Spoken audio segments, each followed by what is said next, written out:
When I was 13, I filled a classroom with smoke. And that's when I learned something about curiosity.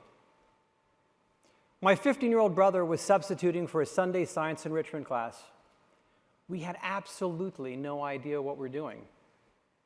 But we did know one thing: after-school programs were boring.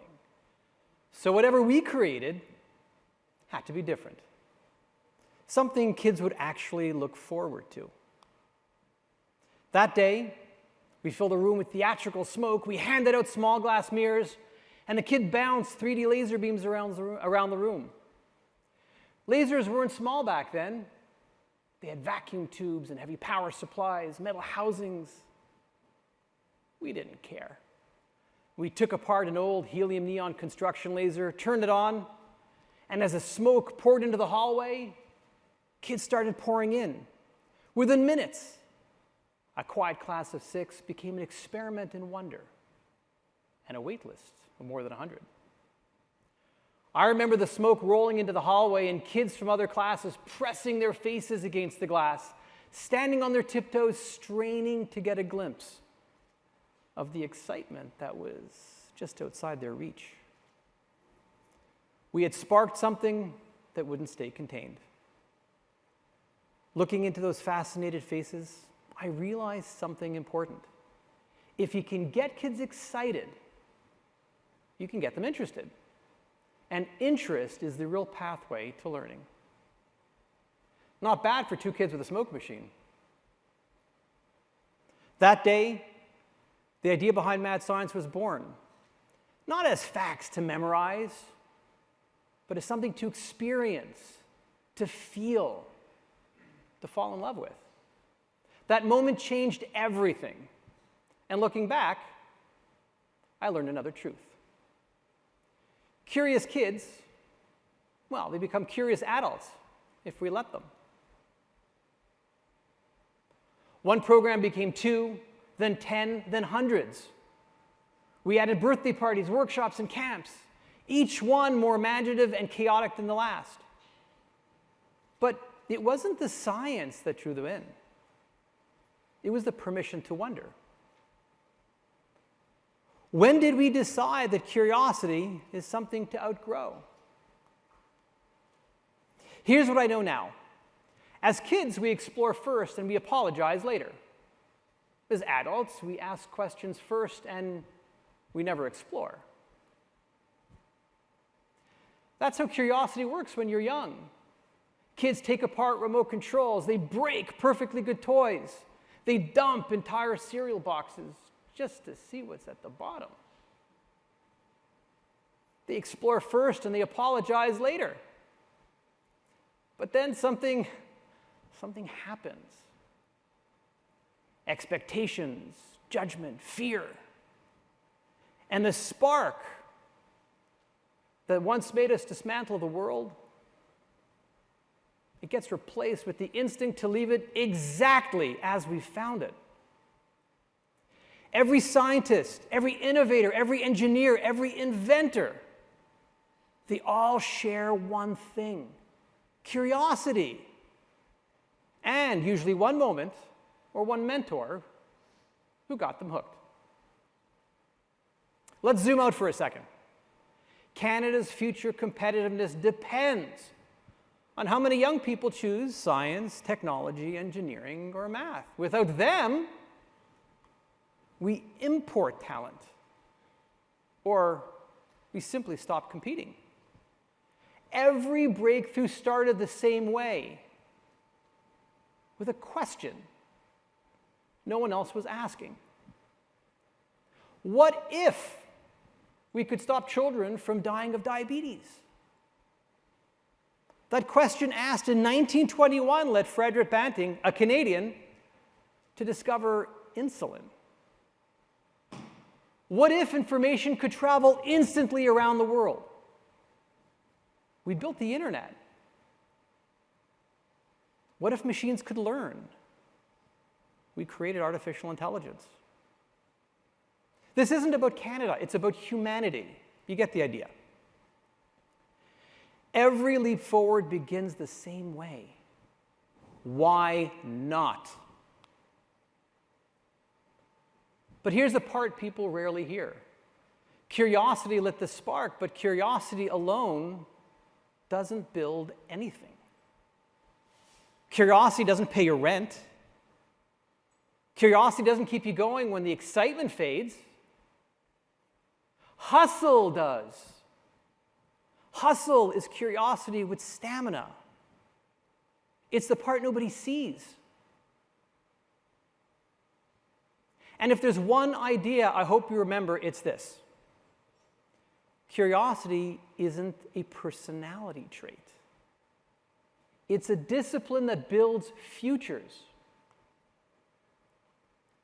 When we first took mad science into schools, we heard endless, polite resistance. We got the no-nos, and that sounds great. We've never done this before.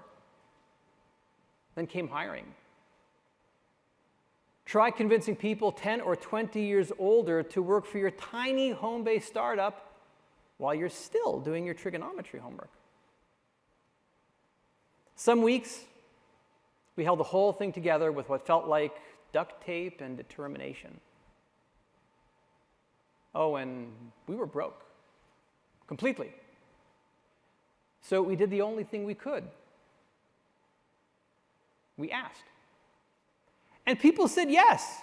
A top law firm helped us. McGill University gave us materials. And the federal government lent us $3,000 through a summer startup program, which we paid back. The minister who signed the loan, Jean Charest, would years later become a mentor of mine when I served as Canada's entrepreneur in residence.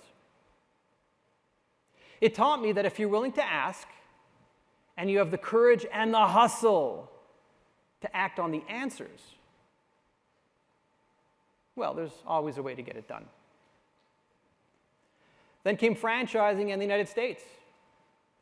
I remember vividly turning to my brother at our family home and saying, I think I need to leave McGill University for a year and move to the United States.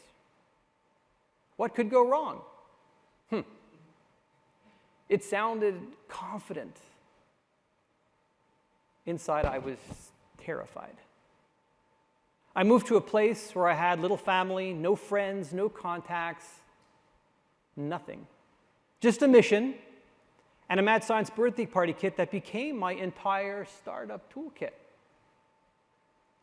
There were nights I'd sit alone, surrounded by my boxes of science stuff, thinking, what if I'm wrong? What if this never works? My friends, that wasn't curiosity. That was hustle. Years later, I entered the federal government as Canada's first entrepreneur in residence because Canada's chief science advisor trusted me. Someone said yes. I thought the challenge would be policy. I was wrong. You see, institutions love the idea of innovation. They love it. Right up until the point that innovation walks down the hallway wearing a visitor's badge. Some days, I met with 10 people. I offered my time for free, and every one of them said the same thing. Ron, we love your energy. We'll discuss it internally and we'll get back to you. They never did. I knew they wouldn't. And after a while, I started to wonder, what if it was me? Maybe I wasn't the right person. Maybe I was out of place. You see, in most institutions, people rarely say no. The problem is they also rarely say yes. And that's when I realized something. Trust opens doors, but curiosity is what makes you walk through them. And here at HEC Montréal, in a place built on entrepreneurship and bold ideas, I'm looking at the next generation who will ask the questions others are just afraid to ask. We get busy, we get efficient, we get afraid of being wrong. So by a show of hands, how many of you have sat in a class or a meeting when something didn't quite make sense, but you stayed silent, hoping someone else would ask that question. That silence, that's where curiosity goes to die. And it doesn't die loudly. You see, people think leadership is about having the answers. I'm here today to tell you that it's not. The best leaders I've ever met, well, they're the most curious. In a world where machines can provide answers, your advantage isn't answers, it's better questions. AI will outperform you in memory. AI will outperform you in speed. But AI cannot outperform you in meaning. Curiosity is a soft skill. It's also a leadership superpower. And remember this: if you silence your curiosity today, you will never know what only you could have created.